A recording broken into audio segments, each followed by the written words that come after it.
tous, bienvenue, c'est un vrai plaisir de vous retrouver. Merci de votre présence, de votre constance, de votre fidélité et surtout de votre curiosité. Je remercie en particulier, bien évidemment, Monsieur le maire, qui est là à l'heure et dans les temps, et qui m'a fait un aveu sympathique. Il m'a dit que ce soir, il avait un billet pour le Racing et qu'il nous a choisi, nous, par rapport au Racing. Donc, je pense que ça mérite des applaudissements. Les remerciements vont évidemment également au trèfle.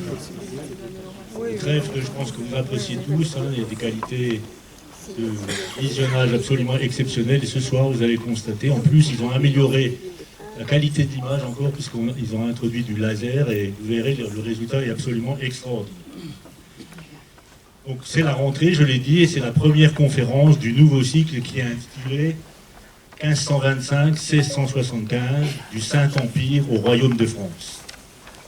Le cycle démarre avec la guerre des paysans, cette violente révolte qui éclate dans toute l'Alsace au printemps 1525, influencée par la Réforme. Elle s'appuie sur les évangiles et revendique l'égalité de tous les hommes devant Dieu. Et elle rejette le vieux système politique dans son entièreté.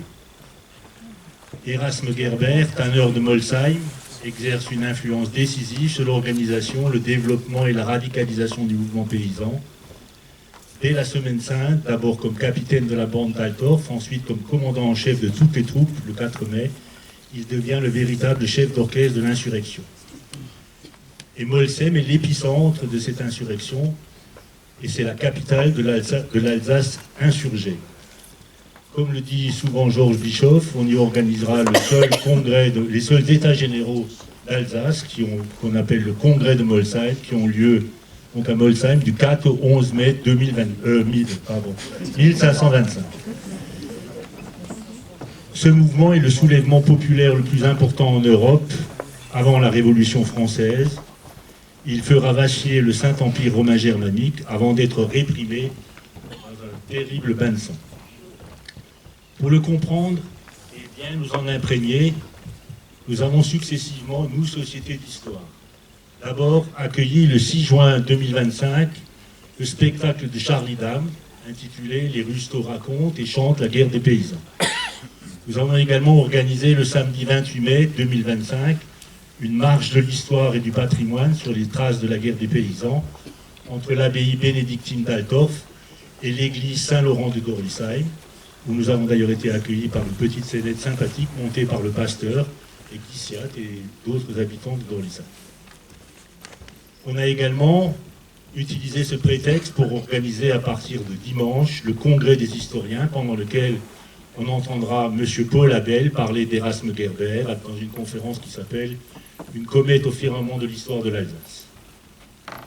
On entendra au courant du mois d'octobre, encore une fois, Charlie Dame, auteur du livre « La guerre des gueux ». Et pour resserrer la focale au maximum et la centrer sur notre ville en 1525, au moment de la guerre des paysans, on organise donc une conférence, Molsheim, à l'époque de la guerre des paysans, conférence qui sera additionnée, qui est déjà additionnée, d'une exposition que je vous invite à voir à la Chartreuse. Vous connaissez tous parfaitement le conférencier de ce soir. Il est archiviste et historien de la ville de Molsheim, il est conservateur de la Chartreuse, secrétaire de la Société d'Histoire dont il est une des pièces maîtresses depuis plusieurs décennies. J'aime dire qu'il est le super généraliste de l'histoire, et en fait il est expert en tout. Il allie talent, précision, exigence, rigueur sans faille pour traiter d'archéologie, d'histoire médiévale ou religieuse, du Reichsland, des sorcières, du chemin de fer, de l'histoire contemporaine, de l'histoire industrielle, avec un point majeur qui est l'épisode Trippelwagen, qu'il a complètement dégagé des miasmes de l'histoire pour en faire quelque chose. Pour ceux qui viennent à la conférence de dimanche, il faudra encore une fois le réécouter là-dessus, c'est absolument fantastique. Vous l'avez déjà entendu à plusieurs reprises, je vous demande d'accueillir chaleureusement Grégory. Merci.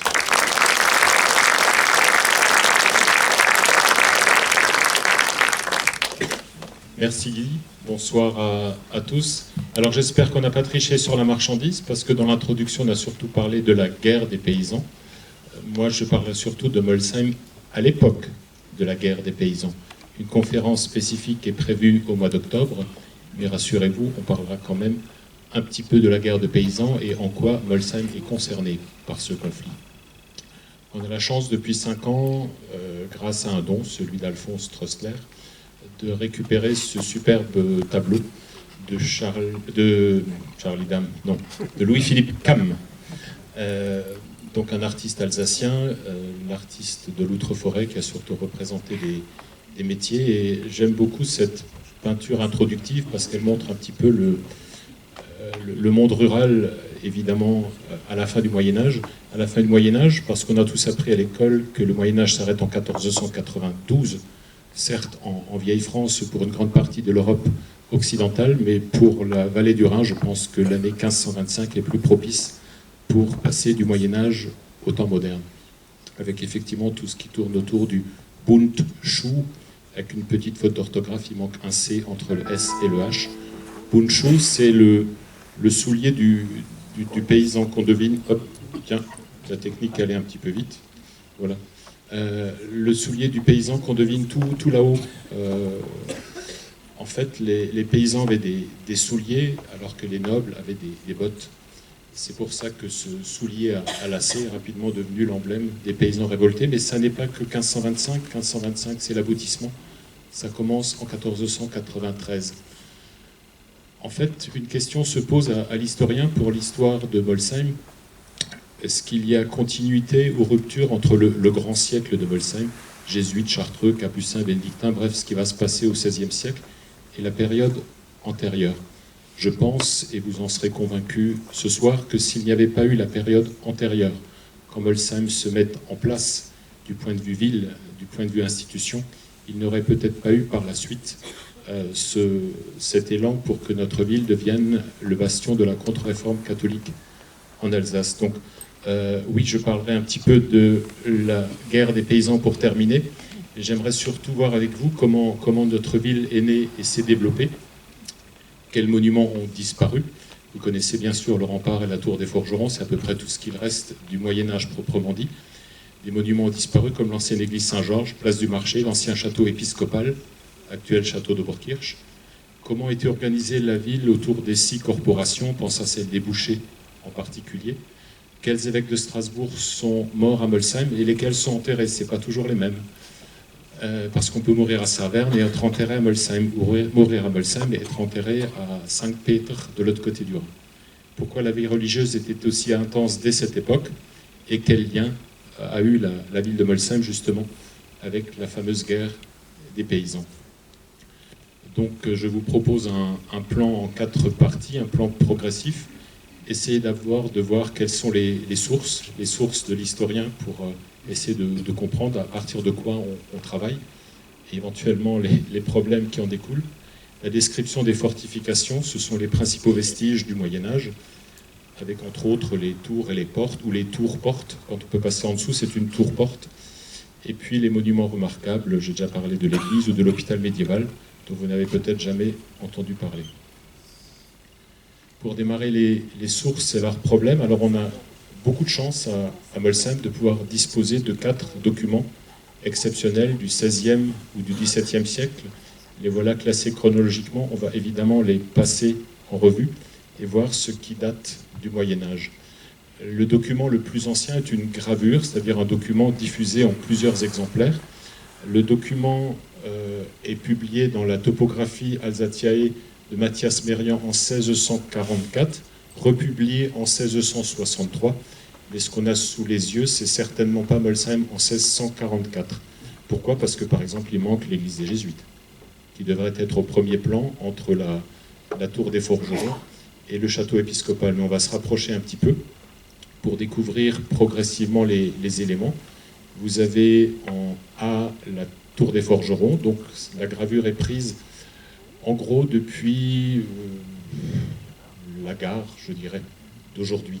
On voit la colline sans les antennes à l'arrière-plan, et donc en A la tour des forgerons. Alors en B, certains ont cru que c'était l'église des Jésuites, voire celle de la Chartreuse. En fait non, c'est un bâtiment qui a disparu, c'est la chapelle de l'ancien hôpital, qui est à l'emplacement de l'église des Jésuites. En C, tout au fond, si je puis dire, C'est un des clochers, il y en avait deux, mais quand malheureusement le dessinateur se met perpendiculaire à deux clochers, il n'en voit qu'un seul. C'est un des deux clochers de l'église Saint-Georges qui se trouvait place du Marché. En D, le vestige le plus important, le donjon de l'ancien château épiscopal qui était du côté de l'église des Jésuites, actuel emplacement du château de Borkirch. Et en E, une des tours de Molsheim, le Luxturm ou Lindischerturm, rue des Remparts, à la rencontre de la rue des Remparts et de la rue des Étangs. Une tour qui a évidemment également disparu.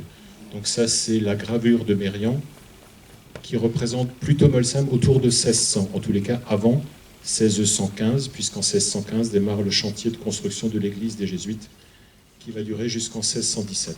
La plus belle représentation, cette fois-ci on est passé de l'autre côté, on est allé dans les vignes, je crois qu'on a bientôt de nouveau le droit d'aller dans les vignes, je ne sais plus.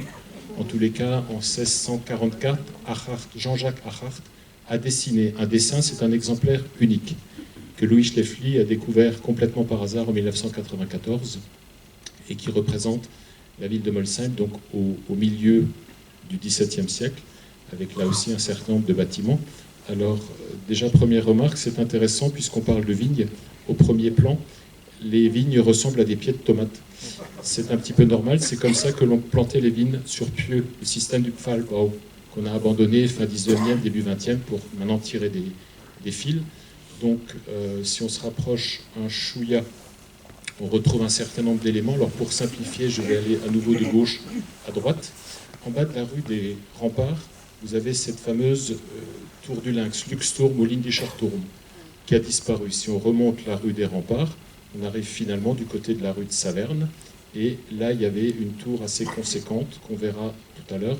On devine une sorte de pont. On le verra un petit peu mieux tout à l'heure. Ici, c'est l'ancienne église paroissiale Saint-Georges, un monstre du point de vue de la construction, deux grosses tours, deux petites tours à l'avant.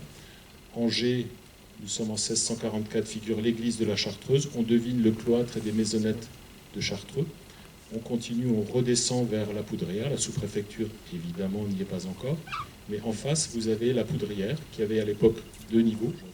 Donc la Poudrière sur deux niveaux. On revient vers la tour des Forgerons, qui a l'air un petit peu plus haute qu'aujourd'hui. Et puis les complexes des Jésuites, le collège des Jésuites et l'église des Jésuites. Quand on voit de quelle manière l'église des Jésuites ressemble vraiment à l'église actuelle, j'imagine que l'ensemble des bâtiments sont aussi très représentatifs de l'allure qu'ils avaient à l'époque. Donc on se pose ensemble des questions, pourquoi la tour des Forgerons est plus haute qu'aujourd'hui, etc., etc. Et enfin, deux bâtiments que je n'ai pas mentionnés, l'ancien château épiscopal qui avait un très haut donjon du côté de l'église des Jésuites, et ce bâtiment qui a disparu à l'emplacement de l'hôtel La Monnaie, qui est l'ancien séminaire des évêques de Strasbourg. Donc 1644, un dessin. Il y a encore un troisième document, la gravure la plus récente, une gravure de Jean-Martin Weiss, publiée dans un livre qui intéresse toute l'Alsace, qui s'appelle l'Alsace illustrée, ou plutôt en latin Alsatia Illustrata, publié par Jean-Daniel Schöpflin en 1761. Et c'est à partir du dessin d'un Molsheimien, Dominique Barbier, qui était le frère d'un futur maire de Molsheim, le général Barbier, qui a représenté Molsheim vu du sud, ce qui en latin donne versus meridienne, de nouveau un petit peu du côté de la rue de la Commanderie, évidemment sans tous les bâtiments qu'il y a aujourd'hui.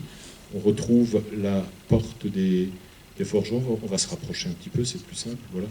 On retrouve la porte des forgerons et on devine les deux petites maisonnettes qui nous sont maintenant familières.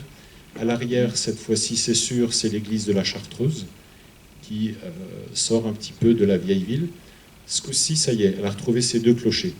L'église paroissiale Saint-Georges et le grand chœur de l'église Saint-Georges, un petit peu caché par le collège des Jésuites qui se retrouve à l'avant, le séminaire et l'église des Jésuites.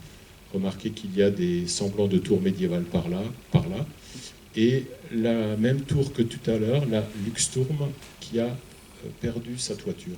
En 1761, le château épiscopal n'existe plus. En arrivant d'Alsace, en 1675, les gentils Français ont détruit la plupart de nos châteaux, dont les châteaux de Plaine, et le château de l'évêque était un symbole de l'Empire, donc a été détruit à cette époque. Un autre document extraordinaire, un plan des années 1610-1615. Un plan très précis, très précis. La personne qui a réalisé ce plan n'était manifestement pas du coin, peut-être même pas alsacienne, parce qu'il y a une mention dans le texte qui pose problème. C'est écrit, si vous savez lire l'allemand, Bischöfliche Stadt Molsheim, donc la ville épiscopale de Molsheim, im Mittlem Elsass gelegen. Et la notion de Moyenne Alsace n'existe pas. C'est ou Ober-Elsass ou Unter-Elsass. Mais Mittlem Elsass, ça n'existe pas. Certains parlent aujourd'hui d'Alsace centrale, ça n'existe pas au Moyen-Âge. Alors la personne était intéressée par les fortifications, par les cours d'eau, par les bâtiments importants, mais pas par les maisons. On a rempli comme ça un petit peu les pâtés de maison. Et ce que je trouve surtout admirable, il y a pas mal de molsheimiens dans la salle, je dirais, comment feriez-vous pour dessiner, à l'époque, au sol, Molsheim? Il n'y a pas de drone, il n'y a pas de vue aérienne. Et même les gens qui connaissent très bien Molsheim, c'est assez étonnant de voir la ressemblance quasi parfaite. C'est déformé à 5% près. Comment ont-ils fait à l'époque? Il y a bien des arpenteurs, ok, mais comment ont-ils fait pour dessiner quelque chose d'aussi précis? Et celui ou celle qui a fait ça, c'était dans quel but? On ne le sait pas. Alors il y a quelques petits loupés, des Pfölschisser, il manque la tour des forgerons, qui n'a pas été dessinée, mais on trouve un certain nombre de bâtiments, la Metzig, et si on poursuit l'enquête, en fait, ce plan a été daté des années 1610-1615, parce qu'il figure l'église de la Chartreuse, achevée en 1609, mais pas encore l'église des Jésuites, construite à partir de 1615. Donc ça nous donne une fourchette assez étonnante. Et j'en profite aussi pour vous montrer quelque chose qui va nous intéresser par la suite. Figurez-vous qu'à l'époque, bien sûr, il y avait des remparts, ça vous le savez, 2 km 100 de remparts. Mais il y avait surtout au pied des remparts des douves remplies d'eau, et l'eau était captée à peu près à la hauteur du restaurant Diana, sans faire de pub, remontait l'actuelle avenue de la Gare, passait devant la tour des forgerons, l'eau remontait à contresens du relief par la poudrière, et on le voit bien parce que c'est dessiné en bleu sur le plan. S'il n'y avait pas eu d'eau, il ne se serait pas donné la peine de le dessiner en bleu. L'eau faisait tout le tour pour rejoindre à la hauteur du camping le canal. Des travaux énormes, admirables pour l'époque. J'en reviens au plan, donc on a ce plan, mais finalement on a un premier constat, un problème de source. Je m'explique. Je suis là pour vous parler de la guerre des paysans ou de Molsheim à l'époque de la guerre des paysans 1525. Et bien, tous les documents ont 100 voire 200 ans de plus. On a ce fameux plan des années 1610-1615, un dessin, celui d'Arhart, 1644, et les deux gravures, Mérian d'une part, publié en 1663, et Weiss, 1751. Donc il faut chercher des éléments ailleurs évidemment, dans les archives, dans les documents d'archives. Oui, je rassure monsieur le maire, le grenier de la mairie ne ressemble plus à celui qui existait avant son arrivée à la mairie, avant 95. Par contre, on y a décelé, et aux archives également, des documents anciens, des documents du Moyen-Âge que vous retrouverez tout à l'heure. Évidemment, le sceau de Molsheim, donc, qui partait de la symbolique du blason de Saint-Georges, ici stylisé. Et de l'autre côté, je le montre déjà, l'unique mention dans les archives du nom d'Erasmus Gerber. On reverra ce document tout à l'heure. On l'expliquera évidemment ensemble tout à l'heure. Donc il y a bien sûr un travail conséquent dans les archives pour essayer de retrouver ces documents. Et sur le terrain, il reste quand même pas mal de choses. Des 2 km de remparts, il en reste à peu près 700 qui existent, comme du côté de l'hôpital ou du côté de la rue des Remparts. 700 autres mètres sont imbriqués dans les constructions et les 700 derniers ont disparu. Mais il y a aussi l'opportunité de certains travaux, comme en 2005, place de l'église, où on a pu voir un certain nombre de fondations. Voilà un des monuments aux morts, l'autre monument aux morts est par là, ou en observant bien sûr le mur d'enceinte, avec des bouches à feu, des canonnières qui correspondent chaque fois à une époque. L'artillerie apparaît au XVIe siècle, donc quand vous avez ce genre de bouche à feu, cette partie du mur date du XVIe ou du XVIIe siècle, pas avant. Ces sources, archives, enquêtes sur le terrain nous amènent à voir ensemble ou à décrire ensemble les fortifications. On distingue 3 étapes, 3 enceintes successives, si je puis dire. La première enceinte limitée en gros à à l'actuelle place du marché. On a une vieille route qui traverse le Vieux-Molsheim, qui traverse même toute l'Alsace du nord au sud. C'est l'ancienne Bergstraße, ou route de la montagne, une vieille voie romaine qui démarre du côté d'Altenstadt-Wissembourg, qui passe du côté de Saverne et qui arrive chez nous en passant par Waslon, Sulz, Abelsheim, en plein champ du côté de la déchetterie. Si vous regardez d'ailleurs, il y a de très belles photos à faire en ce moment quand le soleil se couche, quand il y a du soleil. Vous voyez l'ancienne voie romaine à travers champs, un petit peu plus au nord, là, un peu plus loin, de l'autre côté de la déchetterie. Soyez prudents sur l'autoroute, enfin sur la voie rapide, mais on voit très bien la voie romaine actuellement. Cette voie romaine traversait Molsheim, Dorlisheim, Rosheim et filait vers le sud. C'est pour contrôler cette route qu'en 1220, une première enceinte est construite à cet endroit. C'est l'étape numéro 1. Étape numéro 2, à partir de 1250, hop, la ville s'agrandit. Bien sûr, on verra ça dans le détail dans un instant. Et la troisième et dernière étape, c'est la ville telle que vous la connaissez traditionnellement, avec son enceinte, avec évidemment, pour une période antérieure, l'église des Jésuites, la Chartreuse, etc., etc. Donc, 3 enceintes successives, 3 étapes supposées. Encore faut-il les démontrer, c'est ce qu'on va essayer de faire ensemble. Un tout petit rappel, la première fois que l'on parle de Molsheim, c'est dans les années 820, entre 817 et 822. Le nom de Molsheim apparaît dans plusieurs actes, dont celui-ci, un acte de donation de vignes. Oui, il y avait déjà de la vigne à Molsheim au IXe siècle, il y en avait même déjà au 7e siècle, sauf qu'on n'a pas de documents. On lit là en haut, donc donation de vignes de qui? L'évêque Adelor. Adelor est celui qui a fondé l'église Saint-Thomas et le complexe de Saint-Thomas à Strasbourg. Et pour enrichir par cette donation, il fait don de 6 vignes, vineas, un V et un 1 en latin, ça donne 6. Donc 6 vignes, où ça? In Marca Molsemero, dans la marche de Molsheim, dans un territoire proche de notre localité. Ça, c'est la première mention. Il y a 1200 ans. Rassurez-vous, on va avancer très vite. Molsheim n'est pas encore une ville, c'est un petit hameau. Vous avez vu les quelques maisons. Au Moyen-Âge, pour simplifier, une ville est une localité fortifiée qui dispose de privilèges. Ce ne sont pas les habitants qui décident de construire une ville, c'est leur seigneur. En l'occurrence ici, le seigneur tout en haut, c'est l'empereur. Nous faisons partie du Saint-Empire romain germanique. Sous l'empereur, vous avez un certain nombre de rois ou de princes. Sous ces rois, des princes, des ducs, en dessous des barons, etc. Et entre les deux, des comtes. Donc c'est le 14 février 1220 que le futur empereur Frédéric II, il est roi des Romains, il sera empereur un petit peu plus tard, autorise les Molshémiens à construire un mur. Et quelque part, ce document, on retrouve, il appelle gentiment les bourgeois de Molsheim, les kiwes de Molsheim. Voilà, ces bourgeois fidèles. Il y a la mention, la kiwes de Molsheim, fidelis nostri. Et donc c'est bien Frédéric II qui accorde, comme dit, à la ville un certain nombre de privilèges. Alors souvent les privilèges, ça peut vous sembler futile. Bon, le droit de construire des remparts, non, mais par exemple le droit de pêcher dans les fossés de la ville. Ah oui, il faut bien se nourrir. Par contre, le seigneur ou l'évêque se réservait les poissons de plus de 2 pieds. Ça veut dire qu'on pêchait des machins comme ça dans les fossés de Molsheim, c'est pas mal. Le droit de ramasser du bois, il faut bien se chauffer. Le droit d'envoyer ses porcs à la glande, c'est important aussi. Et un droit important, le droit d'être défendu par sa propre justice. Malheureusement, quand nos compatriotes ont de nos jours des ennuis un petit peu loin, on se rend compte qu'être jugé, même si on a fait de grosses bêtises, par les siens peut parfois être plus avantageux.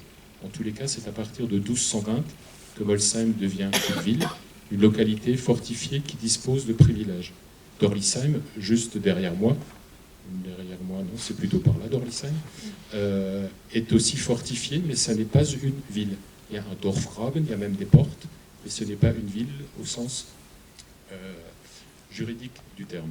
En tous les cas, la ville apparaît en 1220, mais évidemment, l'empereur n'est pas chez lui, il est sur les terres de l'évêque, et ça va créer un certain nombre de conflits. Donc voilà la première enceinte que vous avez entreaperçue tout à l'heure. Donc c'est tout simplement autour de l'actuelle place du marché. Pourquoi cet endroit? Parce que vous êtes à l'endroit le plus haut de Molsheim. Le plus haut, 183 mètres d'altitude, certes, mais sur la place de l'hôtel de ville, à la Mexique, on est seulement à 177. Ça fait une différence de 6 mètres, ce qui en pleine nature est énorme.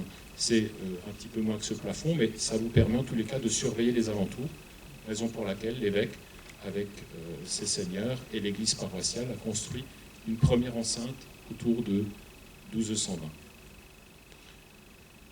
Bien sûr, ça ne plaît pas au seigneur local, l'évêque de Strasbourg, et il y a des rivalités qui s'en suivent, rivalités qui ont leur apogée aux alentours des années 1260. C'est le nom d'un évêque que vous avez peut-être entendu parler, Walter de Geroldsek. Il n'est évêque que 3 années.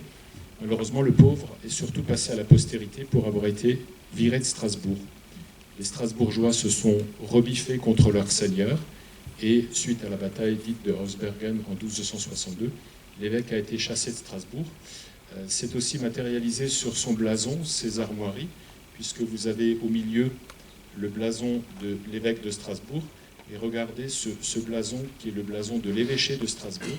Et bien, la ville de Strasbourg, pour montrer son émancipation, a inversé les couleurs.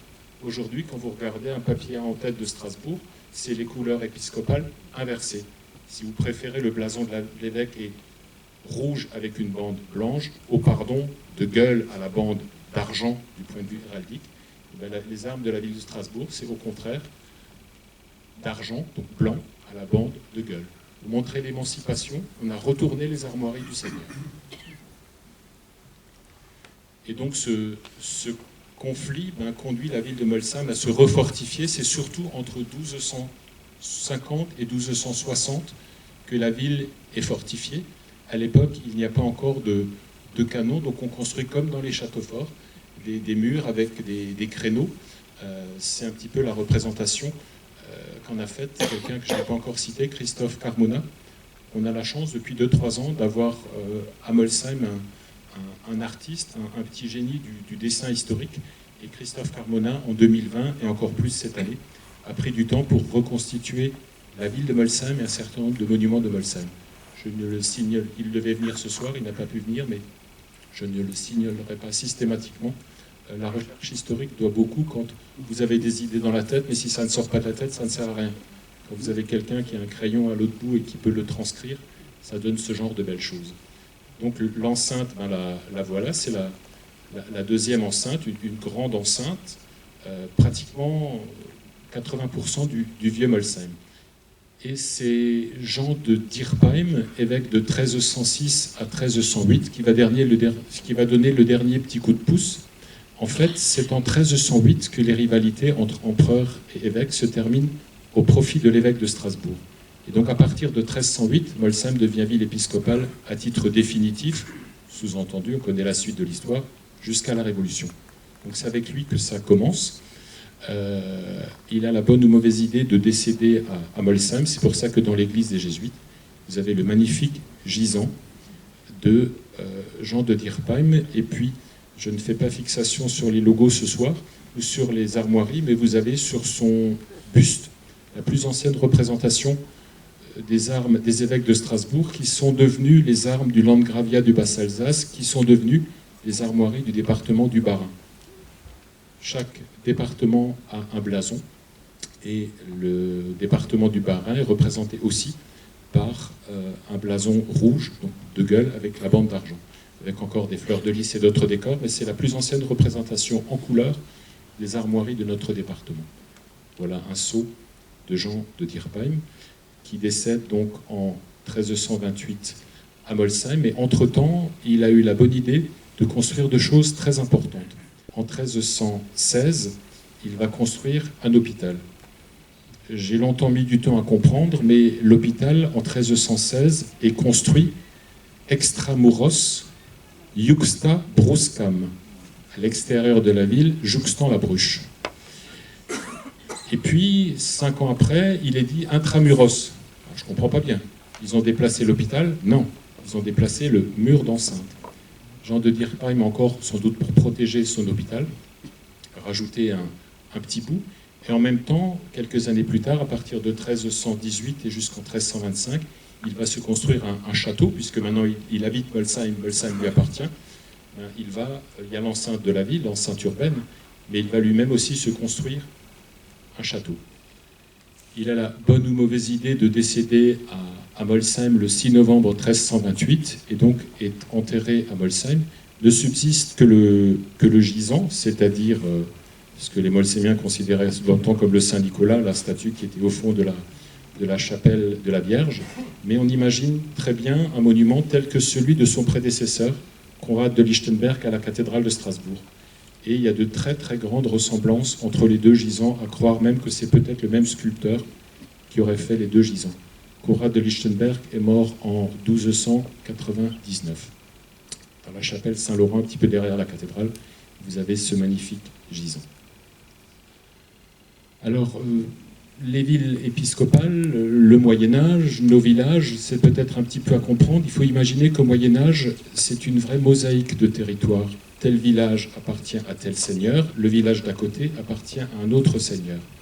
Et il est assez rare, c'est le cas dans la vallée de la Bruche, qu'un seul territoire appartienne à un seul seigneur. Et donc, autour de chez nous, de nombreux villages relevaient des évêques de Strasbourg. L'évêque avait fixé sa nouvelle capitale à Molsheim. Pour la protéger, on ne sait jamais, les méchants peuvent venir de la plaine, on construit le château de Dachstein.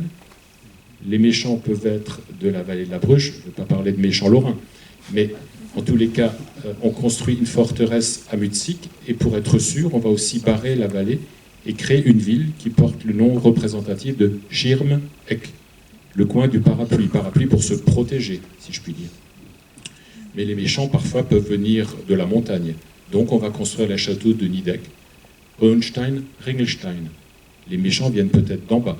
Alors, on va construire Kirban et on va rajouter encore une ville, Birch.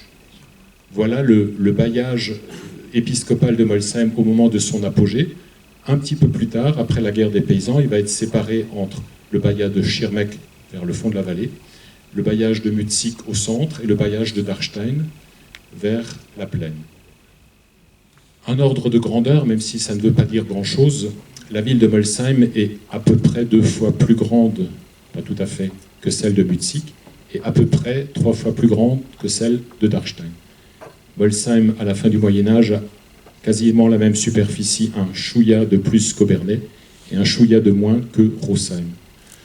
Au Moyen-Âge, la notion de ville représente des choses très diverses. La petite pierre avec 300 habitants, c'était aussi une ville. Voilà l'extension maximale des remparts, on en a parlé. C'est les remparts que vous avez habituellement en tête. Mais n'oubliez pas, en 1644, on en a déjà parlé, la ville a cette allure. On voit très très bien les fortifications. Le fossé, donc rempli d'eau. Le chemin de Fosbray, les fortifications proprement dites. Sauf qu'on est en 1644 et mon propos est de vous parler de 1525. Eh bien, 1525, il faut virer plein de choses. Il faut virer l'église des Jésuites, il faut virer le séminaire, il faut virer le collège des Jésuites, il faut virer la Chartreuse, non pas la Chartreuse, la maison canoniale, bref, il ne reste que ce que vous avez là, le rempart et l'église. Tout le reste est postérieur à 1525. Donc la gravure de Mérian en 1600 est assez représentative justement de Molsheim à l'époque de la guerre des paysans, autour de 1525, avec, comme dit, rappelons-le, la tour des forgerons, édifice numéro 2, le fameux hôpital de la Vierge, l'église Saint-Georges, le château épiscopal et la tour du Lynx. Alors justement, un petit tour, non pas du propriétaire, mais monsieur le maire est là, des portes et tours médiévales de Molsheim. Voilà à peu près l'allure que pouvait avoir Molsheim, comme dit, au XIVe siècle. Au moment où Jean de Dierpheim va agrandir la ville, il y avait, je suppose, 6 tours-portes probablement identiques à la porte des forgerons.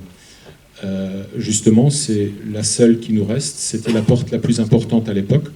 De là, on allait vers la vallée de la Bruche, bien sûr, vers l'ouest. On allait aussi vers Strasbourg. Ben oui, il faut bien. Strasbourg est de l'autre côté, mais il faut bien traverser le pont de la Bruche pour aller dans l'autre sens. La porte est intéressante des deux côtés parce que côté extérieur, vous n'avez quasiment aucune ouverture. Si un méchant vous balance quelque chose d'incandescent, vous risquez d'avoir des dégâts. Par contre, côté ville, bien sûr, il y a 1, 2, 3, 4 niveaux. Et il y a surtout en permanence là-haut la Warstube, c'est-à-dire le logement de quelqu'un qui, nuit et jour, c'est pas toujours le même, surveille la ville en cas d'incendie, par exemple. Donc la tour évidemment a évolué, il n'y a pas toujours eu une vierge devant, il n'y a pas toujours eu les deux maisonnettes. C'est ce qu'on va voir à travers quelques documents. Donc la gravure la plus ancienne que nous ayons pour évoquer la tour des forgerons, c'est le dessin de Mérian, qui ne nous apprend pas grand-chose, si ce n'est qu'il y avait peut-être 4 fenêtres, ou alors une grande fenêtre avec un croisillon au milieu. En 1751, c'est déjà plus intéressant. On voit une échauguette, une bretèche, pardon, c'est ce genre de petites choses pour protéger, pour vérifier ce qu'il y a en dessous. On devine les 2 maisonnettes. C'est pour ça que Christophe Carmona a suggéré, plutôt que d'avoir les petites maisonnettes actuelles, ce genre de représentation. La tour aussi semble plus élancée, c'est ce qu'on va voir dans un instant. Comme dit, le dessin d'Arhart, extrêmement précis, ne ressemble pas du tout à la tour actuelle. Eh ben, on a la chance d'avoir le témoignage écrit d'un chroniqueur de Molsheim qui s'appelle Adam, et l'explication de cette différence nous est donnée dans son précis historique de la ville de Molsheim. Ne cherchez pas ce bouquin à la librairie, c'est un manuscrit qui est conservé aux archives. Adam écrit la chose suivante. Le 21 juin 1782, un grand incendie a éclaté dans la Schmidtgasse, comprenez l'actuelle rue de Strasbourg, le feu ayant pris à la grange de l'auberge au Bœuf. Tout le côté de cette rue, depuis l'auberge à la Charrue, rue Notre-Dame, jusqu'à la rue Neugosse, c'est-à-dire la rue de l'église, tout a été la proie des flammes. En gros, quand vous passez sous la tour des forgerons, tout ce qui s'ouvre sur la droite a brûlé. Le portier, qui habitait une des 2 maisonnettes, ayant vite monté à la tour du Schmidt-Turm, porte des forgerons, pour sonner le tocsin, le pauvre, dans son trouble et par inadvertance, mit le feu à son vêtement, puis au colombier, et incendia ainsi toute la toiture. La cloche fut fondue et l'entrée de la ville longtemps empêchée aux secours qui venaient du dehors. Bien sûr, ils allaient chercher où l'eau? À l'extérieur. Quand vous ne pouvez plus à l'extérieur, le feu d'une maison se propage finalement à tout le pâté de maison. Et donc, fort de ces renseignements, la tour est lancée, etc. On a pu reconstituer la porte des forgerons, donc bien sûr l'eau. On imagine le pont-levis. En s'approchant un petit peu plus, on devine un certain nombre de détails. Vous ferez attention, prudemment, la prochaine fois que vous passerez sous la porte des forgerons. Vous avez encore les rails de guidage d'une herse extérieure. Voilà un dessin d'Alfred Viollet-le-Duc qui nous explique comment on pouvait faire fonctionner ce genre de choses. C'est une des protections, il y en a d'autres. Quand vous passez sous la porte, soyez toujours prudent, vous découvrirez ce qu'on appelle des crapaudines.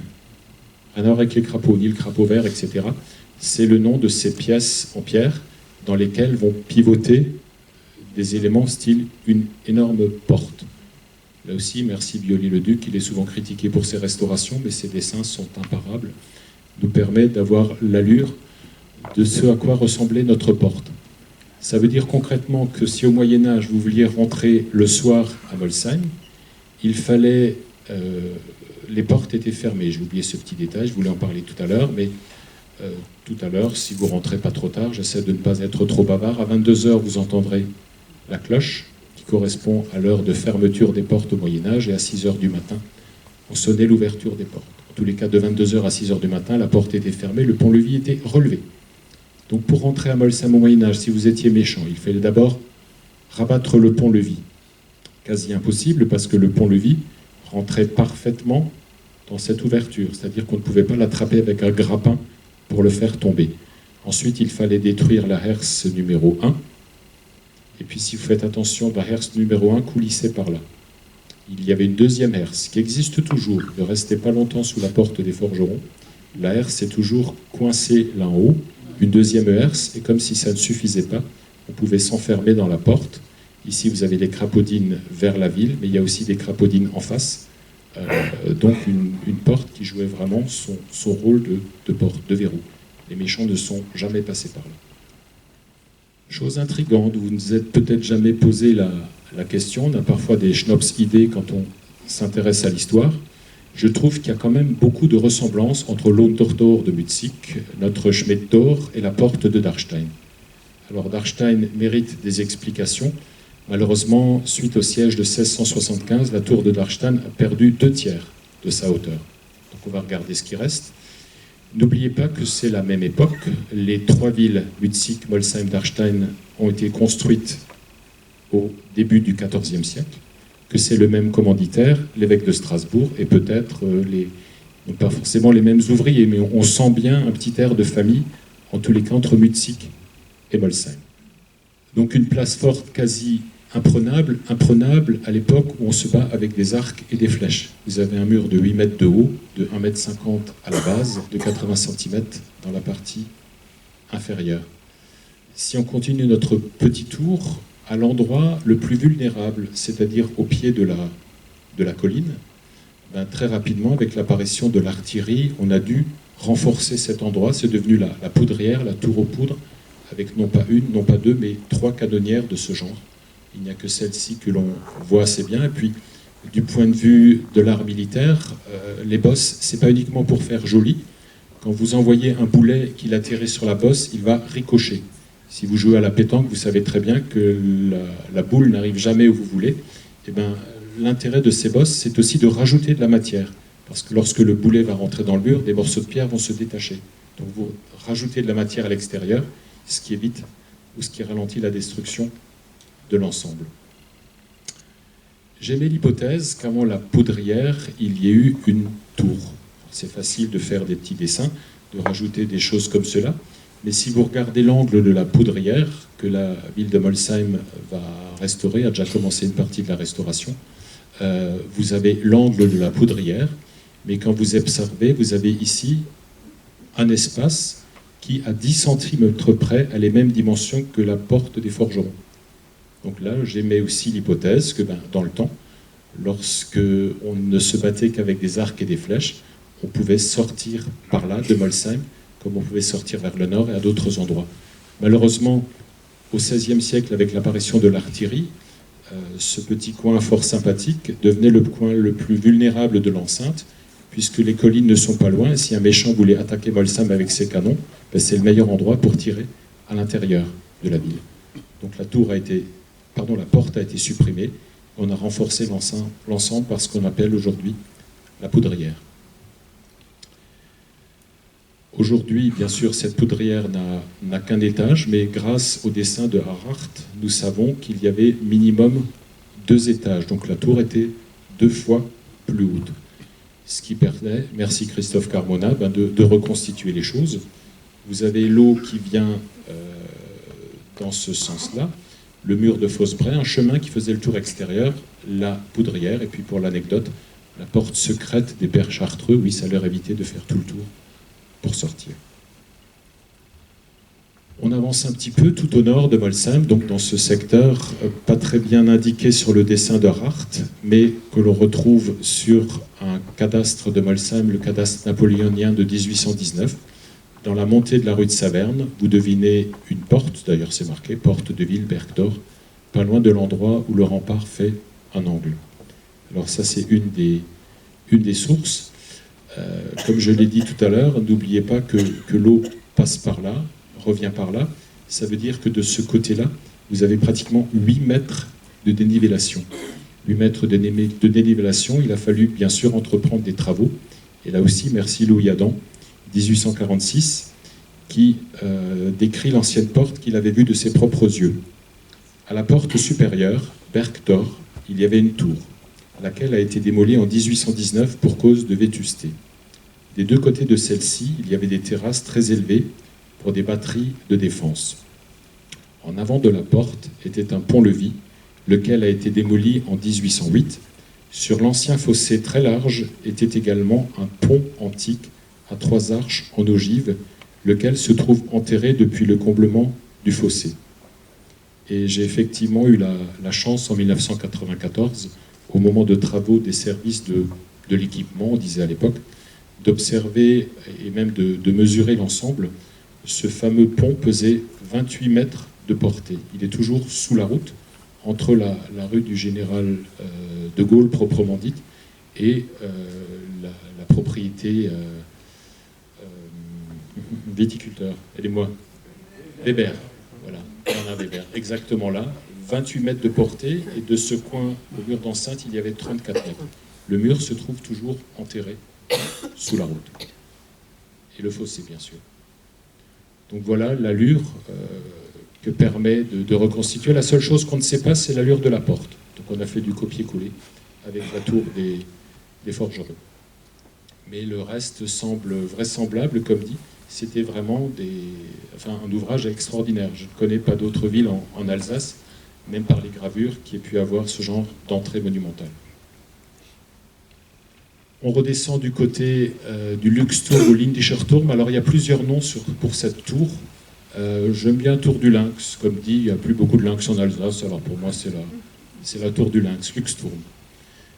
On la voit très, très haute sur le dessin d'Arhart, et d'autres documents nous permettent aussi de la localiser.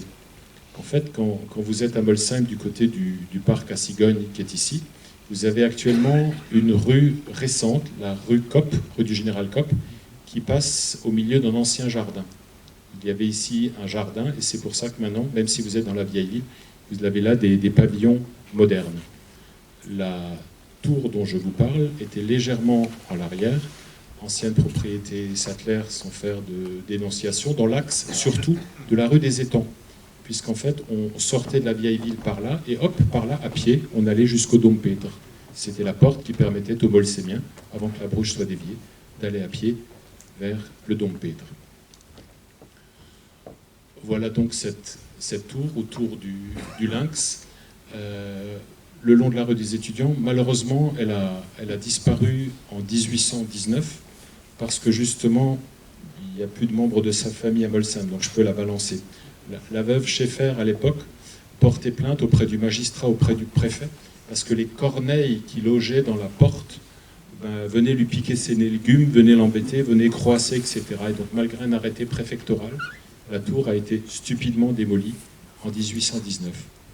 Alors Corbeau-Corneille, je peux comprendre, parce que grâce à Louis Schleffly, on sait depuis une dizaine d'années que c'est dans cette tour qu'étaient enfermés les sorciers et les sorcières en attente de leur jugement. Donc, finalement, si elle n'est plus là, c'est pas trop grave.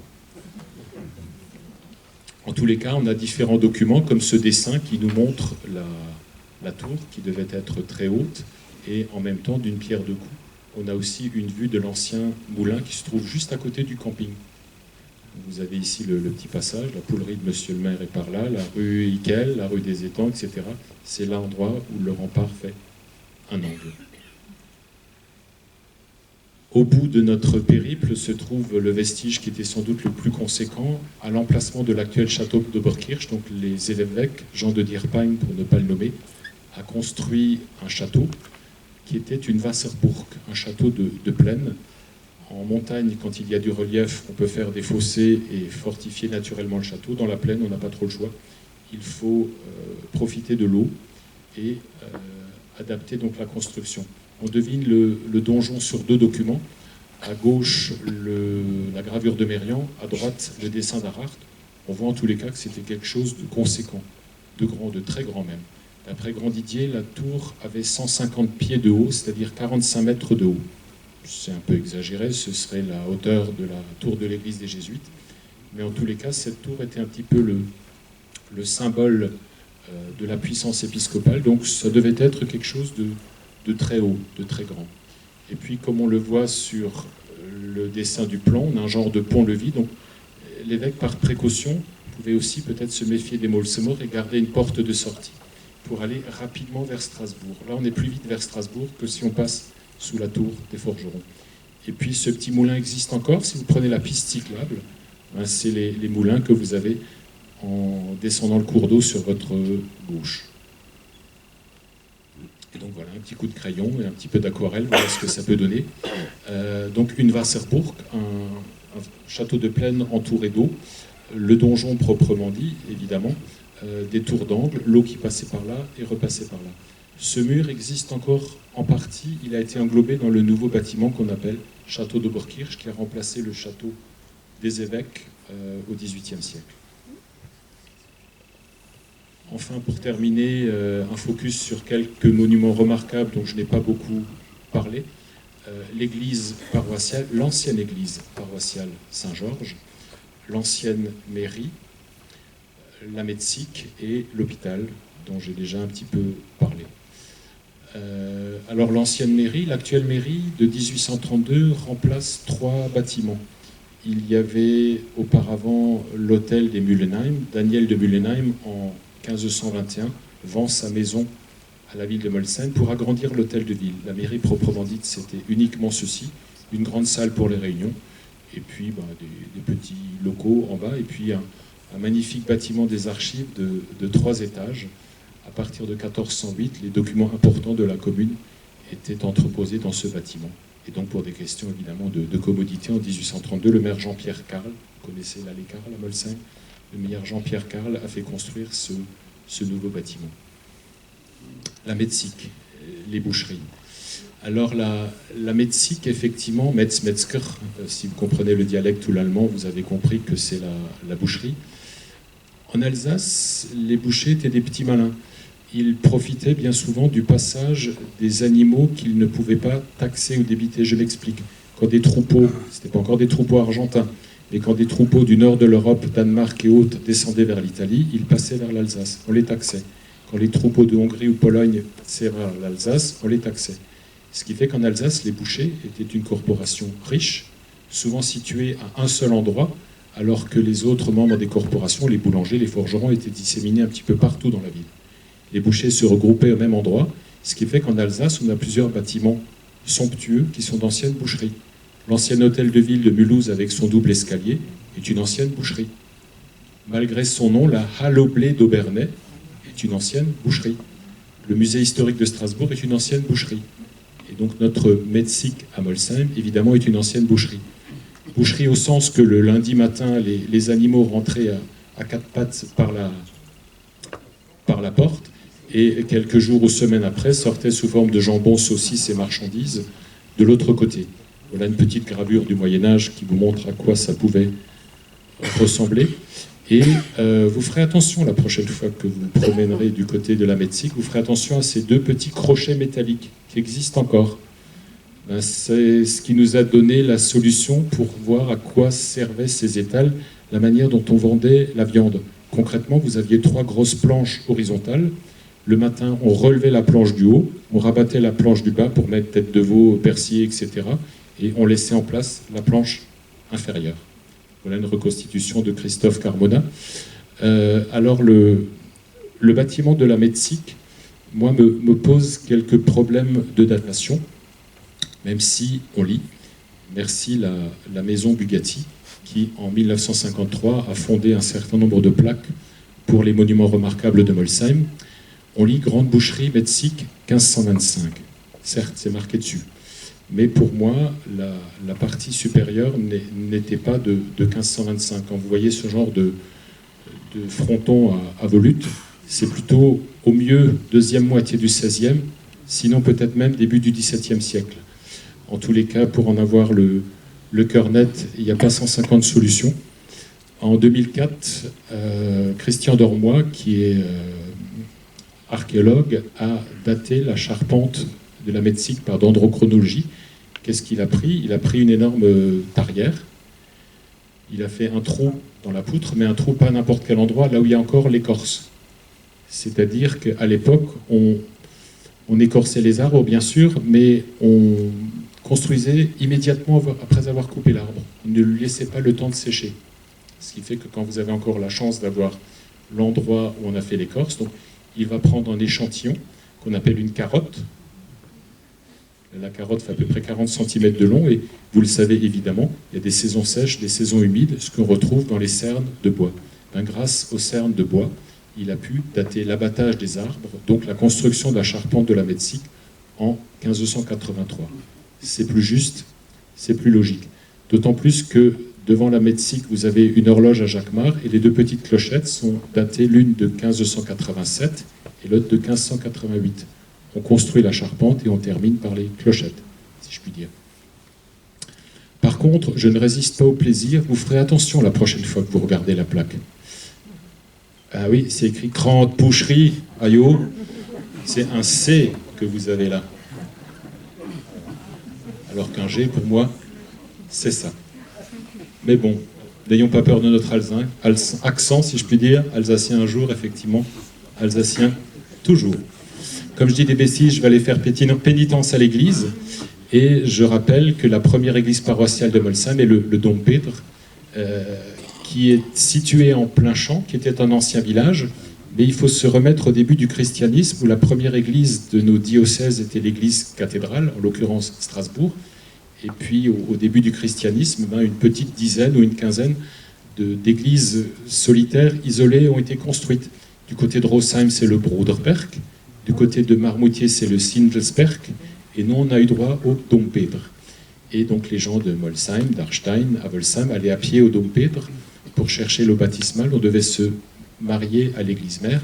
Alors ça va un moment, mais au XIVe siècle, les Molsheimiens ont quand même demandé à être autorisés à ce que leur propre église, qu'ils avaient construite plus tôt, devienne l'église paroissiale.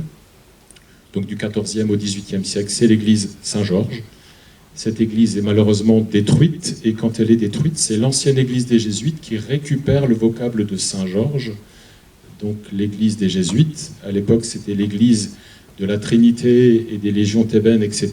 Et à partir de 1791, c'est redevenu l'église paroissiale Saint-Georges à Molsheim. Donc nous avons deux églises Saint-Georges, si je puis dire.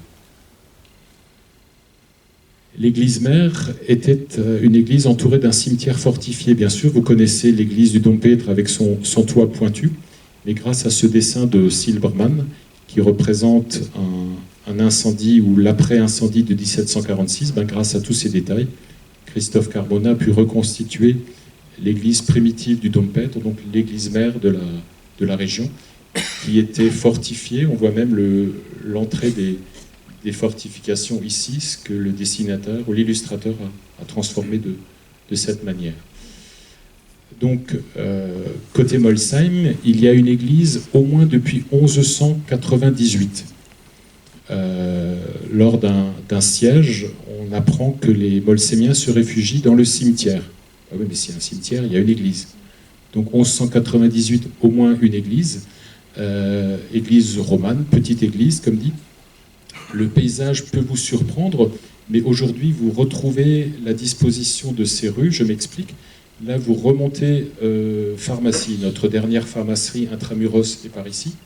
Vous remontez la rue de Saverne, et finalement, la rue de Saverne fait un angle. Vous observerez les maisons, elles sont même arrondies de ce côté-là, du côté laboratoire, du côté boulangerie, Guessel, etc. Idem de l'autre côté, quand vous prenez vers la place du marché, du côté de la place des 24 comptes, vous avez à nouveau toutes ces maisons qui sont arrondies. Sachant que l'hôtel des impôts, celui-là, vous savez où il est là. Donc c'est une petite ellipse d'à peu près 120 mètres de long sur 80 mètres de large. C'était la première enceinte de Molsheim, enceinte autour de l'église paroissiale. Il y avait plusieurs églises ou chapelles à cet endroit. Vous relocalisez l'endroit, comme dit la rue de Saverne, qui tourne par là, la place des 24 comptes. Il y avait l'église proprement dite, une chapelle dite Saint-Michel et un ossuaire. L'endroit où on récupérait les eaux du cimetière quand on creusait. On récupérait pieusement ces eaux que l'on entassait dans un cimetière. Donc on retrouve l'enceinte primitive que j'évoquais tout à l'heure. Comme dit, on est bien dans cette partie de Molsheim. Alors cette église apparaît sur différents documents, on en a parlé tout à l'heure. Elle n'a qu'une tour, mais en fait on en a deux sur le dessin de Mérian. On voit apparaître les deux tours, mais il faut des documents plus précis pour essayer de la reconstituer.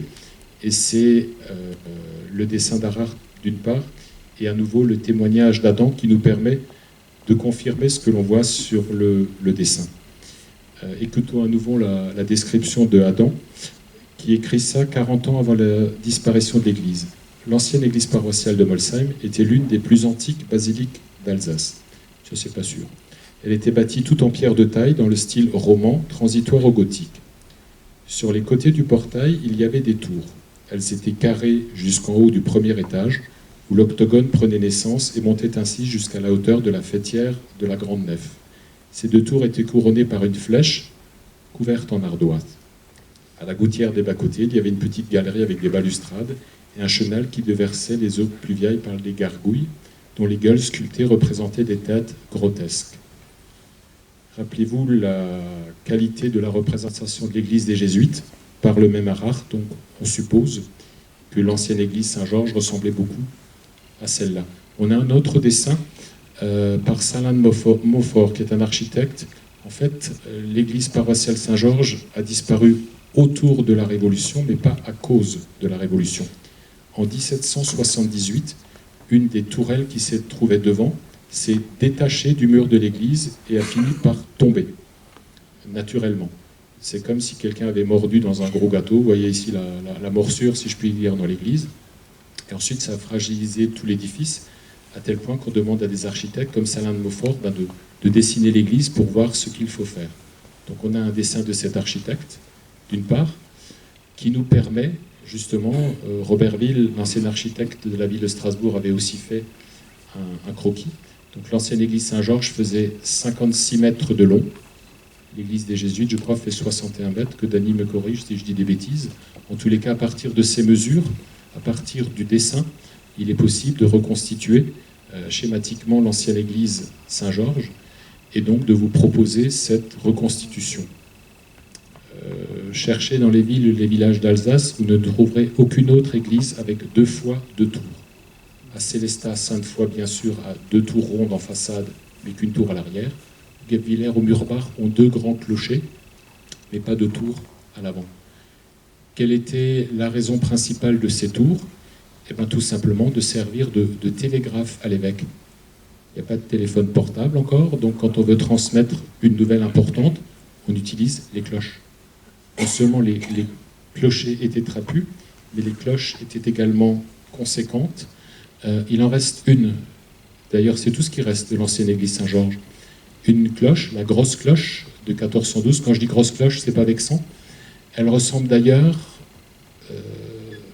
en fait, je vois la proportion. La cloche est plus grande que ce qui est représenté sur l'image. Vous voyez à peu près en face de vous une image, la cloche à peu près 1,60 m telle qu'elle est dessinée là, 1,40 m. La cloche pour de vrai est encore plus grande que celle que vous avez là. Elle pèse 4 tonnes. Elle a été fondue en 1412, comme dit, et soir et matin, elle perdure ou perpétue la fermeture ou l'ouverture des portes de la ville. Malheureusement, elle sonne aussi aux enterrements. Donc la grosse cloche, la grosse cloque de 1412, fondée par maître Andreas de Colmar, est l'unique vestige de l'ancienne église Saint-Georges. Elle se trouve sous le toit de l'église. Dernier édifice dont j'aimerais vous parler, qui apparaît sur une gravure un petit peu fantaisiste de Molsheim. C'est étonnant. En fait, tout est faux et en même temps, ça tient un petit peu la route. Enfin, je me demande dans quel esprit. C'est une gravure fantaisiste au moment d'une guerre, la guerre des Margraves en 1610. Mais il y a quand même des choses qui sont troublantes. Les méchants sont rentrés par la tour des forgerons. Ça peut coller. On devine ici une église. Tiens, ça pourrait être la Chartreuse. C'est drôle. Là, c'est la porte vers la montagne. Étonnant. On devine le château de l'évêque. Voilà la Metzig ou l'emplacement de la Metzig un peu défiguré, mais c'est pas si fantaisiste que ça. Et surtout, on trouve un drôle de bâtiment avec une petite chapelle. C'est l'ancien hôpital dont j'aimerais vous parler pour terminer. Alors, cet hôpital, c'est celui fondé suite à une épidémie de peste entre 1313 et 1316, et donc pour sauver les vagabonds, les miséreux qui se traînent sur les routes, Jean de Dierpheim va construire cet hôpital, d'abord extramuros, puis intramuros, et l'hôpital va perdurer, va subsister. On le retrouve, comme dit, sur le dessin de Mérian. Il a une drôle de forme carrée. C'est curieux, ça ressemble à ce qu'on a vu sur le dessin. Et puis en 2005, j'ai profité des travaux d'aménagement de la place de l'église pour prendre un peu de hauteur, et on retrouve finalement une partie de ces murs carrés, c'est-à-dire ce que je vous montre là correspond à ces murs-là. Et de l'autre côté, ça part dans l'autre sens. En fait, cet hôpital, l'hôpital, proprement dit, la chapelle était là. La chapelle de l'hôpital, il y a un film que j'adore, c'est La Grande Vadrouille. Pendant La Grande Vadrouille, bien sûr, M. Lefort et M. Bouvet se retrouvent du côté des hospices de Beaune. C'est un petit peu à ça qu'il faut se représenter notre hôpital. Une énorme halle couverte qui correspond tout à fait à l'ancienne église des Jésuites. Regardez, les murs sont assez perpendiculaires au parallèle. Et puis finalement, notre église, qui a été construite en record 2 ans et 9 mois, si on récupère les fondations d'un édifice antérieur, ça peut raccourcir la construction d'un édifice. Et sous l'église aussi, il y a quelques années, avec M. Eschpar, au moment des grands travaux, on avait pu constater que l'église des Jésuites correspond parfaitement pour les fondations à l'ancien hôpital médiéval. C'est là que Jean de Dierpheim, comme dit, s'est fait enterrer en 1328 et son successeur, Guillaume de Diest, qui était mort à Saverne, a eu l'idée tout aussi formidable ou géniale d'être enterré à Molsheim. Alors ce que vous avez devant vous, ce monument, c'est pas la dalle funéraire de Guillaume de Diest, elle a disparu. C'est la dalle qui commémore son élection en 1394 et qui se trouve actuellement également dans l'église des Jésuites, a été retrouvée au moment des fondations. Les évêques, on parle parfois de cumulard de nos jours, mais les évêques aussi parfois pouvaient durer un certain temps. Évêque de Diest et recordman du diocèse de Strasbourg a été évêque pendant 45 ans. Et pas de chance pour nous, c'était le plus indigne, pour rester poli. Donc en 87, des fouilles ont eu lieu à peu près à 60 cm sous le niveau de la chapelle et de l'ensemble de l'église. On a retrouvé, entre autres, 2 dalles funéraires de 2 jeunes filles qui étaient dans l'entourage des chevaliers qui protégeaient l'évêque. L'évêque étant physiquement à Molsheim, était protégé par des chevaliers. La mortalité était telle que parfois des enfants, enfin souvent des enfants mouraient. Et les enfants de nobles avaient droit à un régime de faveur. Et donc vous avez ici la première dalle de 1402. Alors on a l'air savant, mais non, c'est marqué dessus. Même vous saurez lire le latin ce soir. Anno Domini 1100, 200, 300, 400, 1402.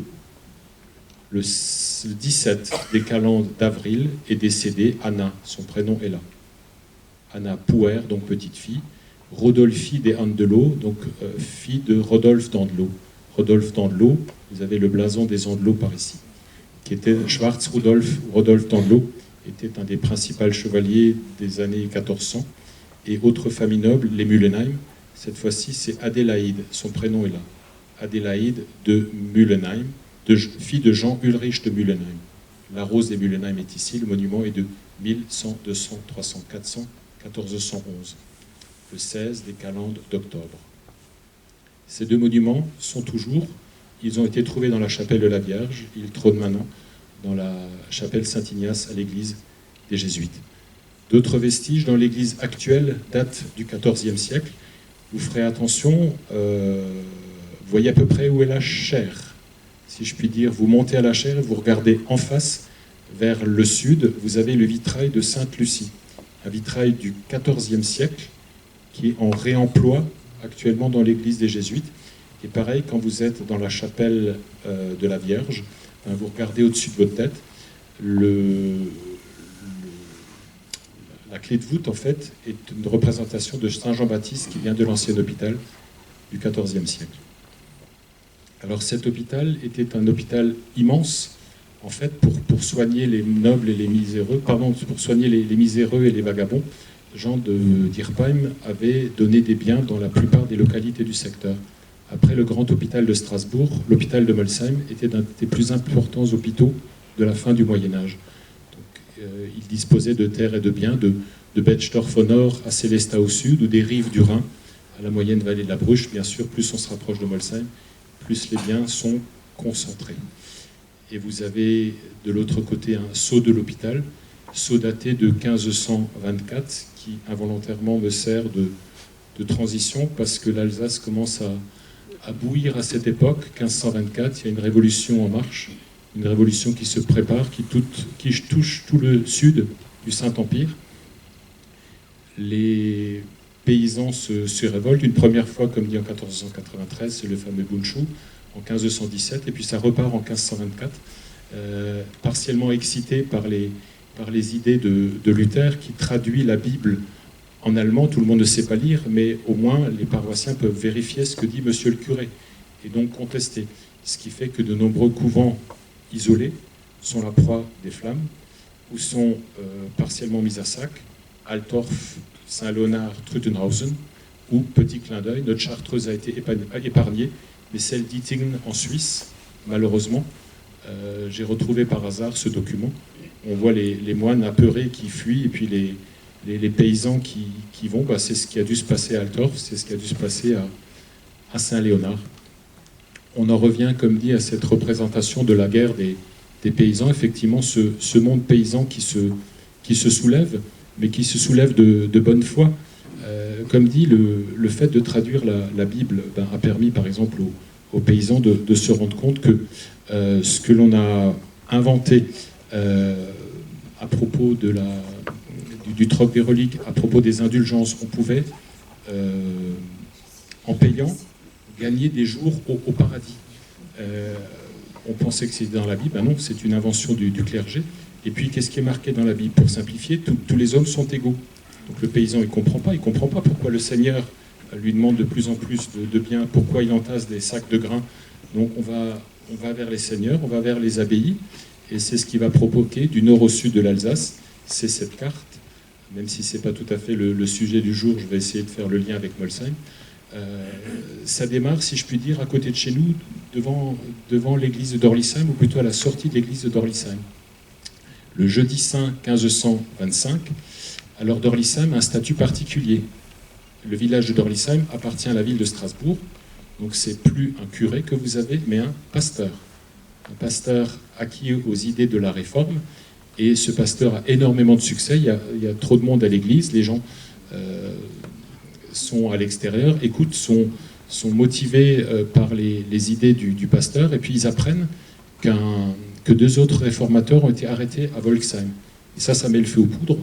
De là, de Dorlisheim, ils partent vers l'abbaye d'Altorf.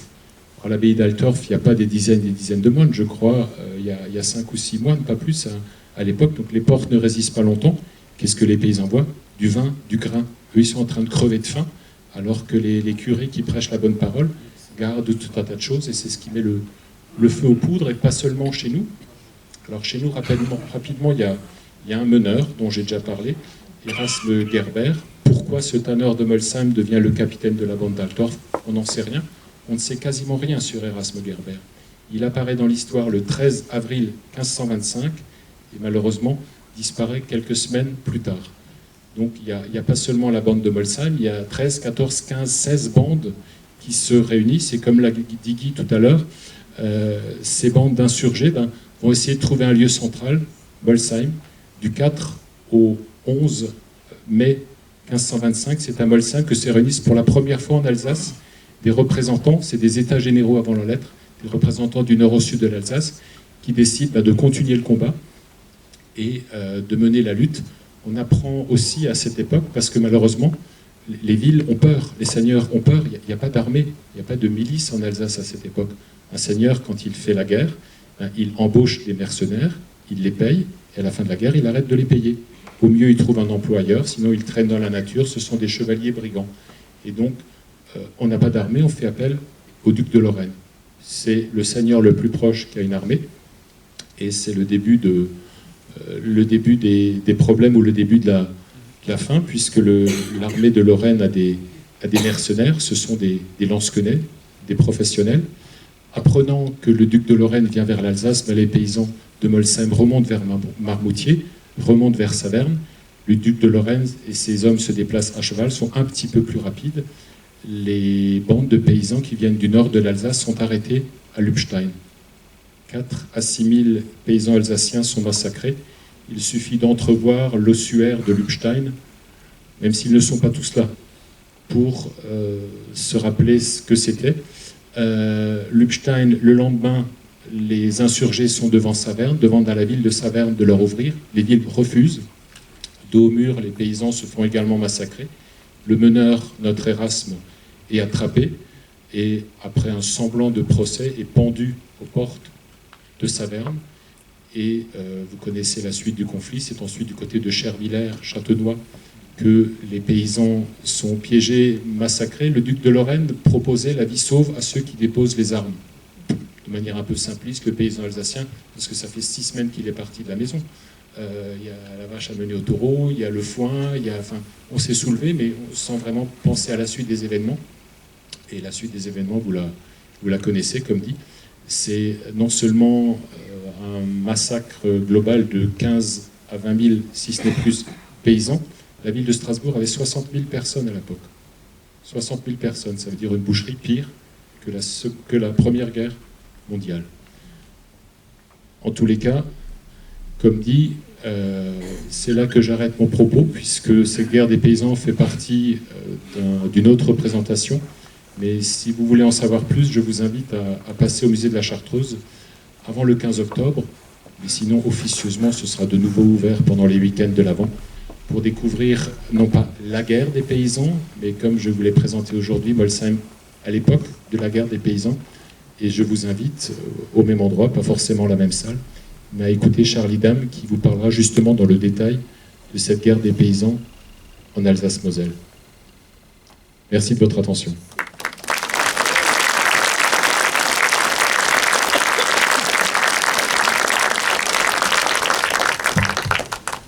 Bravo et merci Grégory. Comme d'habitude, ce fut passionnant, cohérent, limpide. Ça paraît évident, mais il y a un travail énorme derrière. On a surtout tous apprécié la richesse de notre patrimoine local. On pleure tous les bâtiments disparus. Et je dis toujours à M. le maire quand je vais le voir, le patrimoine, c'est pas une charge, c'est un atout. Il n'est pas toujours convaincu. C'est à la fois une charge. C'est à la fois une charge. Et moi, je pleurerais personnellement si un jour, par exemple, les bâtiments de la Chartreuse s'effondraient. On peut le craindre. Je pleurerais si on n'arrive pas à entretenir correctement la Bruyère comme elle le mérite. Vous savez bien, monsieur le maire, il y a 1400 mètres de remparts résiduels. Et parfois, un simple coup de tronçonneuse et on enlève des choses qui traînent, on dégage des éléments. J'aurais dû aller au Racing. Ouais. Je m'arrête là, monsieur le maire, et je vais passer aux questions, mais je ne peux pas m'empêcher de vous dire ça, ça me paraît évident. J'espère que le Racing gagnera quand même. On va passer aux questions. Je ne sais pas qui est-ce qui veut poser la première question. Ah, monsieur le maire, il veut poser une question, il va répondre à mes questions. Partageons l'idée que le patrimoine est quelque chose d'essentiel et parfois je me dis j'aimerais pouvoir fermer les yeux et visiter Molsheim au Moyen-Âge et voir les tours, les remparts, les bâtiments et la richesse incroyable de l'histoire de cette ville. J'ai une question pour Grégory. Alors il a répondu à la première question qui m'interpellait, c'était où était le gisant de Jean de Dierpheim avant d'être dans l'église. Tu as répondu à la question. À peu près à son emplacement actuel, en fait. À peu près à son emplacement actuel. Et alors, il y a un bâtiment dont je ne sais rien, et dont tu as parlé très rapidement ce soir. C'est le bâtiment qui était à la place de la monnaie actuelle. Le séminaire. Tu peux nous dire deux, trois mots sur ce bâtiment? Oui, en fait, on ignore où étaient les fameux ateliers monétaires de Molsheim. À partir de 1569, l'évêque Jean de Manterschalt, tous les seigneurs ont le droit de battre monnaie, donc l'évêque aussi. Comme c'est un des seigneurs les plus puissants, il décide de mettre des ateliers monétaires à Molsheim, mais on ne sait pas où. Rue de la Monnaie, sans doute, le bâtiment actuel de la Monnaie a ce surnom, c'est pas loin, mais en tous les cas, les jésuites, à partir de 1580, installent un collège, et puis ce collège prend tellement d'ampleur qu'il faut aussi construire un séminaire, et c'est à l'emplacement de l'actuelle Monnaie qu'ils construisent un bâtiment somptueux, mais qui est beaucoup trop grand, et qui finit, c'était marqué sur le dessin de Harart, en 1644, c'est marqué « Il n'est pas encore achevé, mais commence déjà à s'écrouler ». Donc, ils ont sans doute vu trop grand, un grand bâtiment, probablement aux dimensions de l'hôtel des impôts, quelque chose de conséquent, mais qui s'est rapidement écroulé. On devine des pignons à volutes, mais comme dit, on est aussi limité par les tailles. L'architecture doit répondre à des proportions. On ne peut pas construire indéfiniment des bâtiments. On n'a pas les capacités pour construire des bâtiments de 50 ou 40 mètres de haut à l'époque. Et ça devait être la hauteur de ce bâtiment. Séminaire, donc bien sûr, dans l'esprit de former des prêtres. Si l'évêque a fait venir des jésuites à Molsheim, c'était pour contrecarrer l'essor, le grand succès du protestantisme. De nombreux villages des alentours, comme Dutlenheim par exemple, étaient passés au protestantisme et grâce ou à cause des jésuites envoyés dans les alentours, certains villages sont redevenus catholiques. Et pour former ces prêtres, il faut des séminaires, il faut des bâtiments conséquents. Les bâtiments du collège actuel, lycée Camille Schneider, n'étaient pas assez grands. Erasme Gerbert, donc on ne sait pas grand-chose de lui, on ne peut pas imaginer où il travaillait, où il vivait à Molsheim. Non, du tout. Erasme Gerbert, mais le nom Erasmus,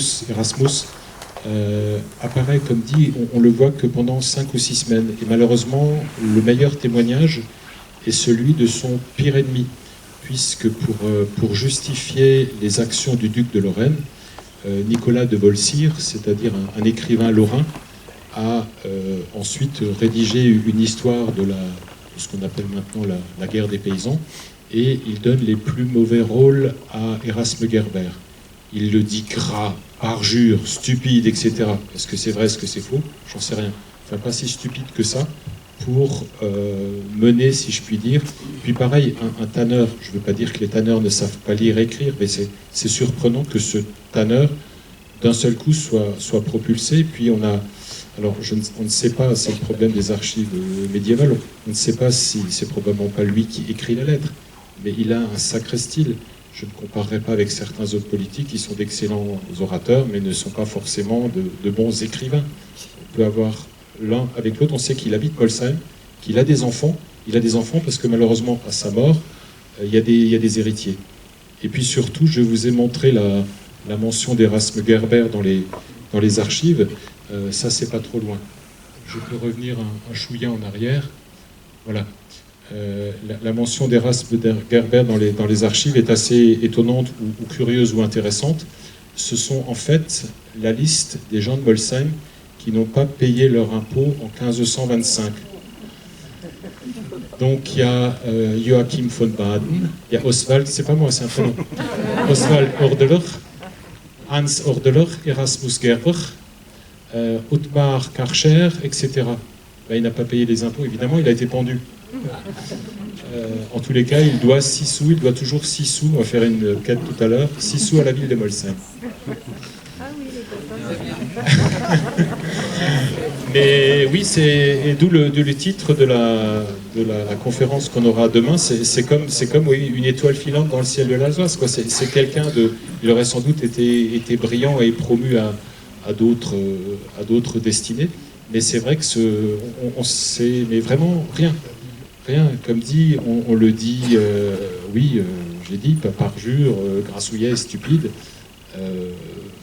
Je ne sais pas, on n'a aucune photo, aucune représentation, même aucune statue. Le tableau que je vous ai montré tout à l'heure, c'est une idée de l'esprit de Cam, et encore le tableau de Cam a été dessiné pendant la guerre.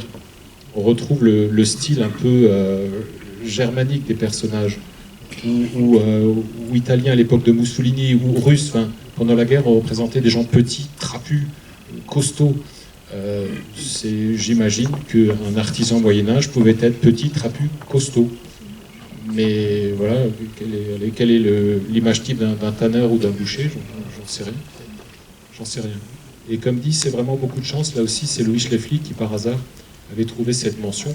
Parce que si j'avais mis le document à l'envers, je veux dire, les 3/4 d'entre vous n'auraient pas forcément fait la différence. Mais c'est ça aussi la difficulté des textes du Moyen-Âge, c'est comprendre ou décrire ce qui est marqué. Rien que la ligne d'Erasme Gerbert, là il y a une abréviation, ITEM, I-T-E-M, IT, puis un tilt, ITEM, Erasmus Gerber. Et puis les sommes, 6 shillings, 1 shilling, là c'est 10 shillings, 13 shillings, 5 shillings, enfin la difficulté. En plus il n'y a pas de ponctuation, enfin c'est Abzug der Meister, Mathis Blockfuss und Teng Hornbogel. Donc c'est la liste des bourgmeisters, Matthias Blockfuss et Teng Hornbogel, avec la liste des gens, comme dit, qui n'ont pas payé leur taxe. Mais malheureusement, ça ne nous avance pas plus sur la vie personnelle et ou intime d'Erasme Gerbert. Je crois qu'il y a une autre question, je vois un micro qui commence à chauffer. Bon, en fait, la réponse vient presque d'être apportée. La question était de savoir qui gérait les affaires courantes de la ville. Est-ce que l'évêque s'y intéressait? Est-ce que c'était le burgomaestre? Est-ce que c'était plutôt les corporations? Oh oui, l'évêque s'y intéressait et cumulait quasiment tous les pouvoirs. Bien sûr, l'évêque est le chef de l'église du diocèse, donc il supervise l'église, mais il nommait le curé. il nommait l'instit. Il nommait l'équivalent du conseil général, c'est-à-dire le bailli, on dit Vogt en allemand. Il nommait le maire, Schultheiss. Il percevait les taxes. Il votait les impôts. En fait, il contrôlait tous les rouages de la vie administrative, politique, sociale, judiciaire de l'époque. Ce qui explique aussi peut-être pourquoi, au moment de la Réforme, les Molsémiens ne soient pas passés au protestantisme, puisque ils n'avaient pas trop le choix. L'évêque, en plus, physiquement, était présent. Mais oui, même s'il n'est pas physiquement toujours à Molsheim, au moment où éclate la guerre des paysans, l'évêque est à Mayence. Mayence, c'est l'archevêque, c'est le grand chef, donc il n'était pas là. D'où peut-être aussi la déconfiture des villes, Strasbourg, Rosheim, Obernai, qui se méfient, même les protestants se méfient. Luther, très rapidement, mais si à l'origine certaines idées venaient de lui, non, se démarquent complètement du mouvement. Pourtant, Erasme Gerber et d'autres écrivent aux protestants, aux évangéliques, quand ils écrivent à la ville de Strasbourg aux magistrats protestants, ils disent « chers frères dans le Christ », donc on espère obtenir la complicité.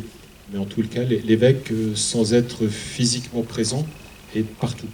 Comme dit, il nomme l'instit, donc si le maître d'école ne correspond pas, on le vire. Si le curé ne prêche pas la parole de l'évêque, on le vire. Idem pour le prévôt, mais apparemment nos prévôts ou nos administrés tiennent assez longtemps. On a aussi des Gerber, je ne sais pas si les Gerber actuels descendent d'Erasme Gerber. Il y a plusieurs familles Gerber à Molsheim dès le XIIIe, XIVe siècle. Il est fort probable qu'Erasme, mais nos registres paroissiaux n'apparaissent qu'en 1588. Impossible auparavant, d'imaginer une filiation, il n'y a pas les actes qui permettraient de les retrouver. Oui. Oui, j'aimerais bien que vous me donniez quelques précisions sur le bas-relief de Dorlisheim, c'est-à-dire... Absolument. Je l'ai zappé tout à l'heure, vous avez entièrement raison. Ouais. Alors, très longtemps, ce bas-relief, qui représente une chaussure, a été interprété comme un bunchū. Petit problème, ce bas-relief, comme l'église qui est autour, est du XIIIe siècle, alors que le bunchū est du XVIe siècle. À la suite de Christine Müller d'Obernai, ma collègue archiviste qui a étudié les emblèmes de métier, je pense tout simplement qu'il s'agit d'un emblème de cordonnier. Ce drôle boutier est un couteau demi-lune, c'est ce qui va servir à l'artisan à couper les bouts de cuir qui dépassent de la future chaussure. Et là, c'est plutôt une petite botte ou une bottine qu'une chaussure, mais j'y vois plutôt un emblème corporatif, même s'il est très précoce au XIIIe siècle, qu'un emblème de la guerre des paysans. C'est sûr que sortant de cette église en liesse ou voyant cet emblème, ou c'est peut-être grâce ou à cause de lui, que non, le bunchū apparaît plus tôt. En 1493, on utilise déjà le symbole de la chaussure.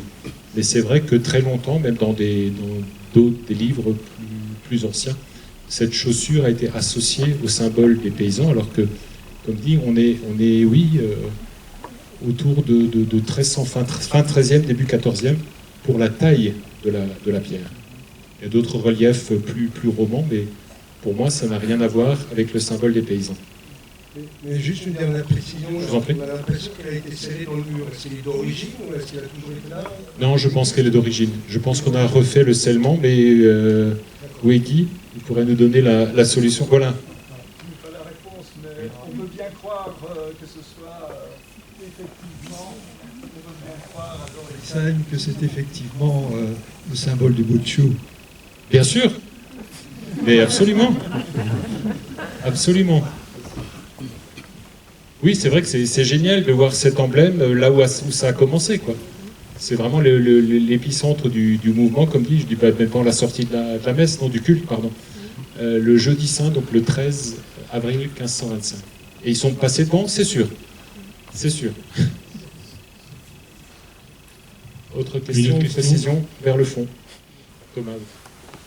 Oui, alors c'est moins de l'ordre de la question que de la précision. Concernant l'héraldique, oui. Sur la dernière vignette, notamment, enfin la dernière diapo, là, on voit un lansquenet qui porte un drapeau. Donc là, bon, c'est tout à fait anachronique en fait. Donc ouais, si tu veux bien la remettre. Celle-là? Non, la toute dernière où on a en fait, c'est un peu votre logo là pour l'expo de. Ah oui, ouais, tout à fait. Voilà. Oui, bien sûr. Mais du coup, tu as dit aussi au cours de l'exposé... Je n'ai pas du tout parlé de ce dessin. Non, non, oui, on est bien d'accord. Tout comme le saut en bas. On est d'accord. Voilà. Mais voilà, comme il est exposé, juste, bon, on n'aurait jamais représenté au XVIe siècle un bouclier sur un drapeau comme ça, d'une part. D'autre part, en fait, tu as rapidement montré un saut Oui. Molsheim. Mais je peux te laisser le décrire, il n'y a pas de souci. Oui, enfin, en fait, on voit très bien le motif là sur l'image. C'est la roue du martyr de Saint-Georges. Je ne vais pas rentrer. Ne regardez pas, vous allez avoir mal aux yeux. Dans les détails, si ce n'est que cette roue, en fait, elle se trouvait sur le tympan de l'église Saint-Georges de Molsheim. On a une description Tout à fait. Voilà. aussi de la fin du XVIIIe siècle. Mais à l'époque, là où le document qu'on voit, qui a priori est du XIVe siècle, ce n'est pas encore, ce ne sont pas les armoiries qui sont représentées sur le sauce, c'est un emblème géographique qui représente le saint patron de la ville, et qui plus tard sont devenus les armoiries de Molsheim. Et dans ce que j'ai un petit peu étudié le sujet, mais dans ce que j'ai trouvé, finalement, et on l'a vu sur les dessins de Mermian, de Chopin, jusqu'à la fin du 18, jusqu'à l'époque moderne, c'est une simple roue finalement qui devait être le meuble, comme on dit en héraldique, c'est-à-dire le symbole de Molsheim. Et il a fallu attendre la fin du XVIIe siècle, à une époque où, ça va vous paraître bizarre, mais les caisses de l'État étaient vides. Donc sous Louis XIV, qui mène des guerres, une guerre de dévolution aux Pays-Bas, peu importe. Du coup, pour faire rentrer des sous, comme on n'a pas encore pensé à la taxe Zuckman, on va en fait enregistrer les armoiries et faire payer une taxe pour les armoiries, aussi bien de simples particuliers que d'institutions. Et finalement, c'est à ce moment-là, vers 1700, qu'on a la première représentation de cette roue de Saint-Georges, enfin cette roue avec Saint-Georges, qui donc est considérée comme les armoiries de Molsheim, dans ce qu'on appelle le grand armorial de France.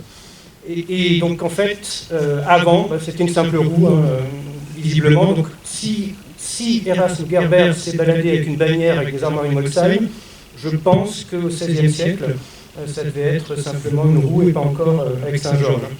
Pour aussi quelque chose d'assez simple dans l'histoire de l'héraldique, plus les armoiries sont anciennes, plus elles sont simples. Là, le Saint-Georges, c'est trop compliqué pour des armoiries médiévales. Il y a trop de détails, on va dire. Et alors, puisque j'en suis aux armoiries, je ne vais pas faire une deuxième conférence, je vous rassure. Ah si, pourquoi pas. Mais tu as montré d'autres armoiries, celle de l'évêque, et donc effectivement, on a la chance d'avoir à Molsheim, sur la chasuble de Jean de Dierkheim, la première représentation polychrome des armoiries de l'évêché. Donc c'est de la principauté épiscopale, puisque l'évêque, en fait, tu l'as rappelé, c'est un seigneur spirituel, mais c'est aussi le principal seigneur de Basse-Alsace en termes de fief, si vous voulez, de domaine qu'il possède. Et c'est à ce titre qu'il a des armoiries qui, en fait, ne sont pas tout à fait, ne sont pas à l'origine des armoiries du Bas-Rhin, parce que les armoiries du Bas-Rhin, tu l'as rappelé, ce sont celles du landgrave de Basse-Alsace, qui était une espèce de préfet sans pouvoir, donc représentant l'empereur, créé à la fin du XIIe siècle. Et les comtes de Verde, dans la région d'Erstein, avaient donc ce titre, avaient donc les armoiries qu'on connaît comme étant celles du Bas-Rhin actuellement, qui ressemblent à celles de l'évêché, qui sont en fait apparentées à celles de l'évêché, mais je ne vais pas rentrer dans les détails.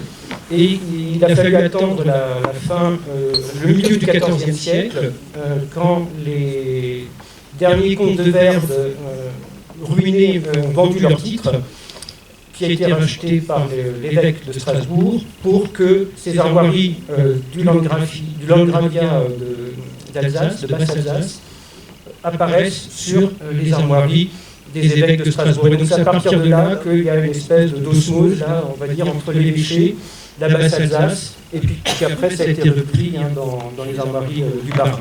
Voilà, donc je ne voulais pas... Merci Thomas. Est-ce qu'il y aurait d'autres questions ou précisions ? Je vous invite tous à aller voir l'exposition à la Chartreuse. Et je ne sais pas si vous avez remarqué, mais depuis quelques jours, on a installé en ville une collection de pupitres et de totems qui condense un peu le savoir de Grégory, le talent de Carmona, le talent de Damien Chitter, et aussi le talent des jeunes de Molsheim, puisque tous ces éléments du parcours historique de Molsheim ont été conçus et réalisés par les jeunes du lycée Louis Marchal. Donc c'est un travail spécifiquement molsheimien, où il y a une manifestation qui s'appelle Molsheim a du talent. Il faudra qu'on propose cette réalisation l'année prochaine. Donc tout le monde s'est mobilisé pour faire un parcours. Et sur ce parcours, on va rajouter progressivement, il y a 29 totems au pupitre, on va rajouter progressivement de la réalité augmentée.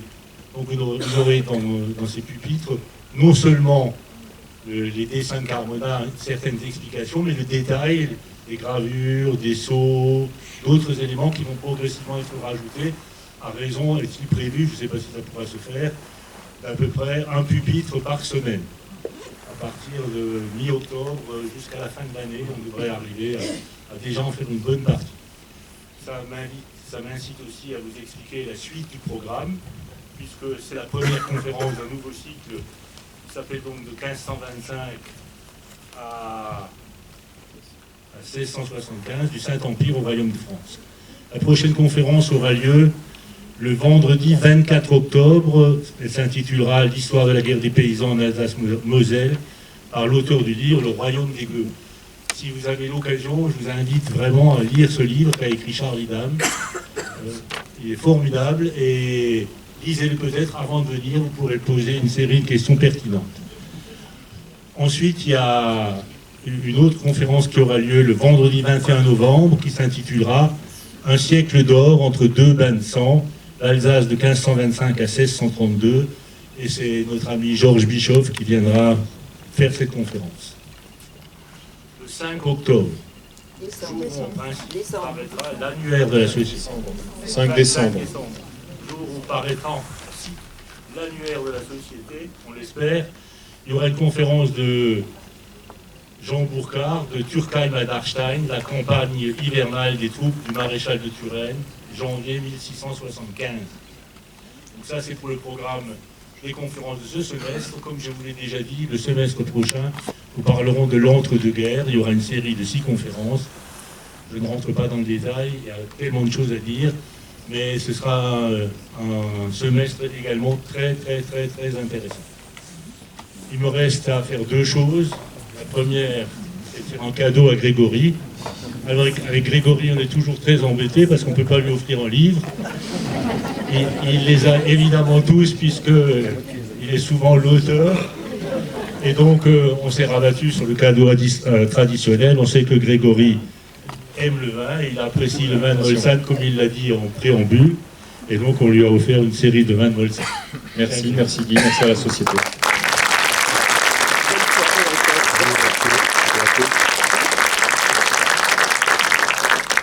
Ce que je voulais vous dire aussi, c'est que pendant le week-end va se dérouler le congrès des historiens à Molsheim, où il y aura à peu près plus d'une centaine de personnes qui vont participer, des historiens et des passionnés d'histoire qui viendront de toute l'Alsace, du nord au sud, pour échanger avec nous, pour partager une série de conférences, dont une sur la guerre des paysans, une autre de Grégory sur Trippelwagen et une autre de Jean Bourcard sur Turenne.